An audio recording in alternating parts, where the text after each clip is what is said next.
வணக்கம். நான் திருச்சி மாவட்டம்.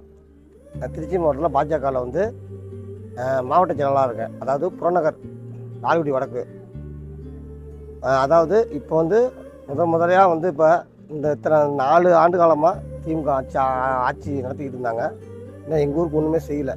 இப்போ வந்து திருமதி நீமா ரோஸ் அவர்கள் வேட்பாளராக களம் இறங்கியிருக்காங்க. நல்லா வரவேற்பு தக்கதாக இருக்குது. அவங்கள மகிழ்ச்சியாக இருக்குது. இந்த ஆண்டு இந்த இந்த பீரியடாவது எங்களுக்கு எல்லா வசதியும் கிடைக்கும். ஏன்னா நாங்கள் வந்து இப்போ குடிச்சிட்டு இருக்க தண்ணி வந்து யாருமே குடிக்க மாட்டாங்க. அது மாதிரி தண்ணியை ரொம்ப மோசமாக இருக்குது. குடி தண்ணியும் ரொம்ப மோசமாக இருக்குது. அந்த வசதி கூட எனக்கு பண்ணி தரல.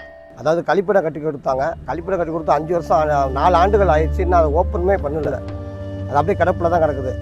சரியான ஸ்கூல் பிள்ளைங்கள்லேருந்து எல்லாருமே வைப்பூர் டு பள்ளிவிட ஸ்கூலுக்கு வந்துட்டு போயிட்டுருக்காங்க. அது வழியாக நிறையா ஸ்கூல் வேணும் போயிட்டுருக்கு. ரோடும் சரி வர நல்ல இல்லை. வண்டி எப்போ கமுறோம், ஸ்கூல் வண்டி எப்போ கமுறோம், இதெல்லாம் வந்து யாருக்குமே தெரியாது. அது மாதிரி இருக்குது எங்களோட. இது எங்களுக்கு செஞ்சு தருவாங்கன்னு நாங்கள் கேட்டுக்கிறோம். எல்லோரும் நீமா ரோஸ் அவர்களுக்கு எல்லோரும் 2 லட்சத்தில் வாக்களிக்கணும்னு தான் கேட்டுக்கிறேன்.